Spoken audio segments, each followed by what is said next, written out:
Bonjour et bienvenue dans Algeria Tomorrow. En l'espace de quelques années, l'Algérie a connu une explosion de ses exportations, au chapitre desquelles figurent les matériaux de construction, comme le rond de béton, le clinker, le ciment. Et c'est ici, au cœur de ce port, le port de Djedjen, que s'opère une grande majorité de ces exportations. Un port qui va connaître une extension colossale, et c'est ce que je vous propose de découvrir avec nous. L'Algérie est aujourd'hui le deuxième exportateur mondial de clinker qui rentre en compte dans la composition du ciment. L'exportation de ciment représentait 60 millions de dollars en 2019. 5 années plus tard, le pays affiche 746 millions de dollars au compteur. Mais normes environnementales obligent, l'Algérie souhaite réorienter cette production vers l'exportation d'un ciment que l'on souhaite plus vert. Comment ? Eh bien en optimisant les process de fabrication, d'acheminement, de stockage et de chargement afin de s'orienter vers plus de durabilité.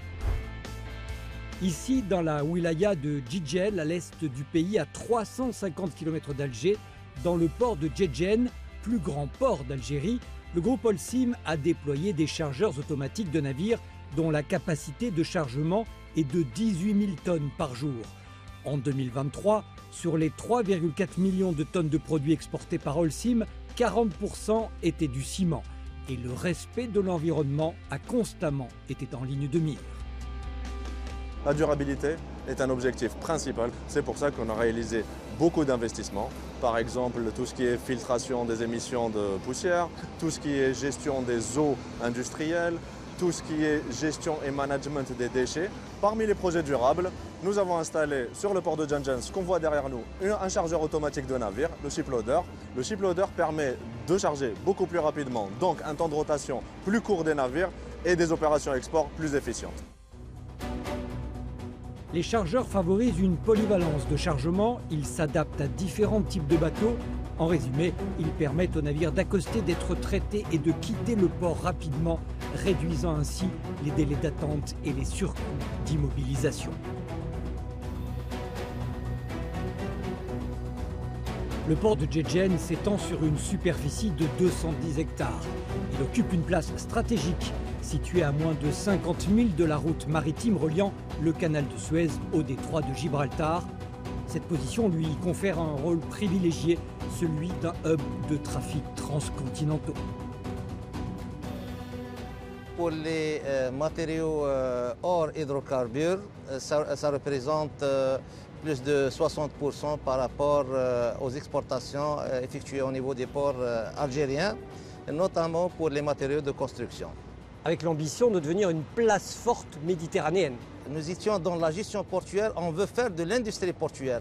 L'industrie portuaire maintenant, c'est de se positionner, d'offrir des services, pas seulement pour le marché national, pour d'autres marchés, notamment pour les pays africains enclavés. On veut être une infrastructure qui peut faire cette liaison Asie, Europe et Afrique.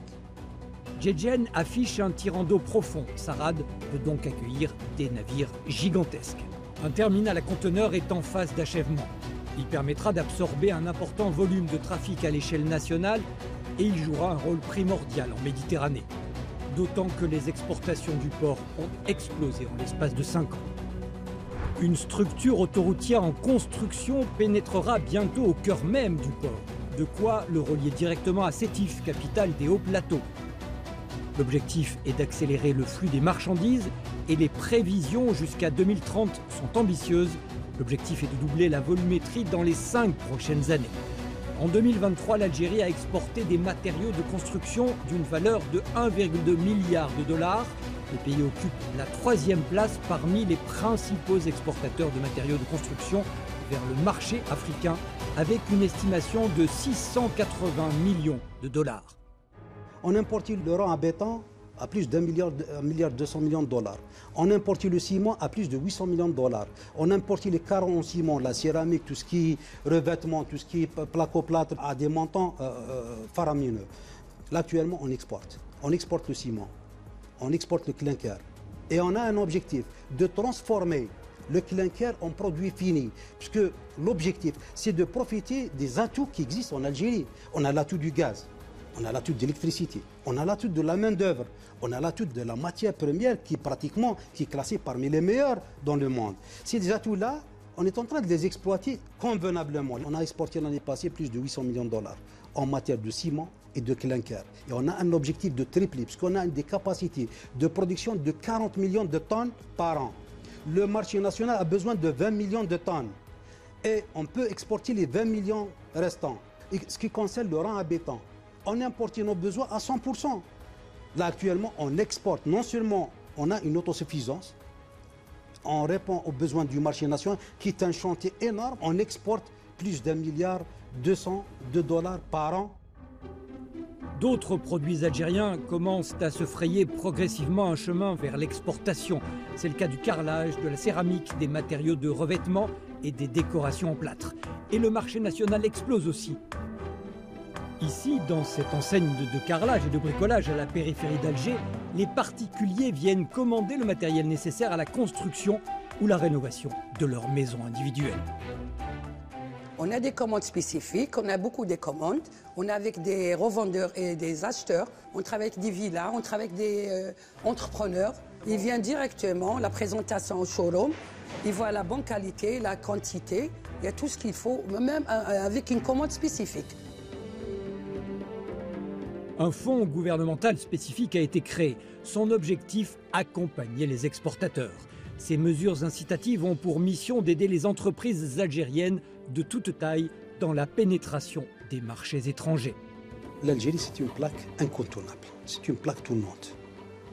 Vu sa position géographique, la coopération et la solidarité internationale vont nous permettre de jouer notre rôle en tant que pays, un plus grand pays en Afrique, qui a des potentialités, des richesses extraordinaires. On arrive, je pense, d'ici 2030, à jouer notre rôle pleinement, non seulement sur le plan politique, mais sur le plan même économique. Diversifier l'économie nationale et l'affranchir de sa dépendance à la rente pétrolière semble constituer l'axe majeur de la politique économique du pays.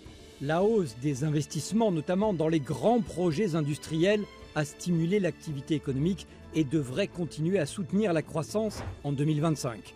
À ce titre, l'augmentation des exportations de l'Algérie devrait soutenir la création d'emplois qui seront durables. Voilà, et c'est comme ça que se referme le chapitre de cette édition. On se retrouve très bientôt dans Algeria Tomorrow.